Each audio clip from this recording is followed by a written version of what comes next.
That news was brought to you by ACS Manufacturing Corporation, ISO certified world-class quality. ACS. Kung ikaw ay edad 50 pataas katulad ko, may mataas na ang risk ng panlalabo ng paningin. Mas challenging ang pang-araw-araw na gawain tulad ng pagbabasa, pagsusulat, at pagmamaneho. Ang Optin ay may lutin na maaari makatulong sa kalusugan ng mata, nilalabanan ang epekto ng glaucoma, macular degeneration at katarata. Kitang-kita ang kalusugan. Mabibili ang Optin sa mga pangunahing butika nationwide. Mahalagang paalala, ang Optin ay hindi gamot at hindi dapat gamitin panggamot sa anumang uri ng sakit. Mula sa number 1, Smart Dishwashing Paste. Tanggaling-galing mo. Smart dishwashing paste ko. Pritong ulam na masebo. Plato o kaldero. Tanggaling for everyday. Ganyan pag Smart ang dishwashing paste. May double tanggaling formula. Tanggal galing ang sebo at bakterya. Bahid para walang bahid. Linis fantastic sa metal at plastic. Number 1 ko to. Tanggaling-galing mo. Smart dishwashing paste. Heavy duty linis bawat pahid. Smart Dishwashing Paste, manufactured by ACS Manufacturing Corporation, ISO certified, world-class quality. ACS.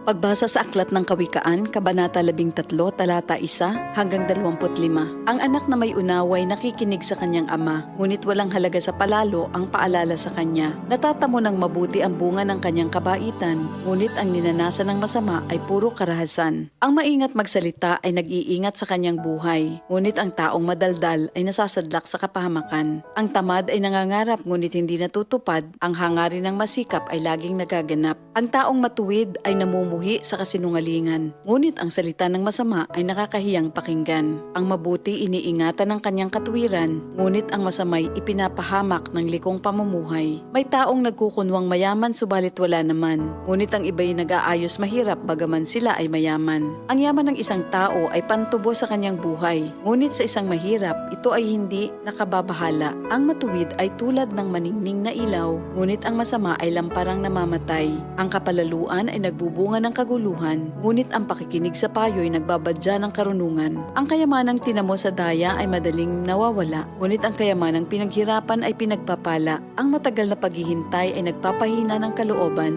ngunit ang pangarap na natupad ay may dulot na kasiyahan. Ang nagwawalang bahala sa payo ay hahantong sa sariling kapahamakan, ngunit ang nagpapahalaga sa utos ay gagantimpalaan. Ang mga turo ng matalino ay bukal ng buhay. Ito ay maglalayo sa bitag ng kamatayan. Ang katalinuhan ay umaani ng paggalang, ngunit ang kataksilan ay naghahatid sa kapahamakan.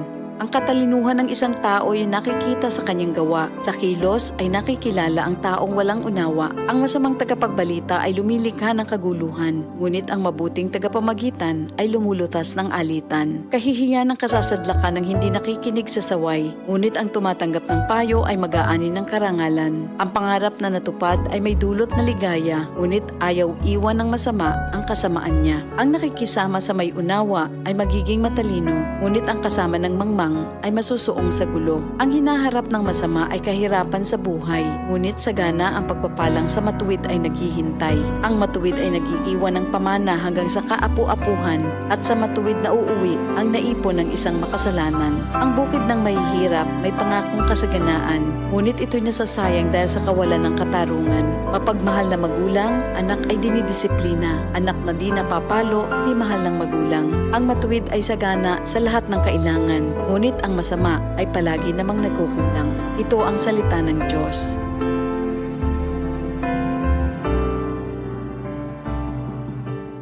DCXL News, ang himpilan ng RMN.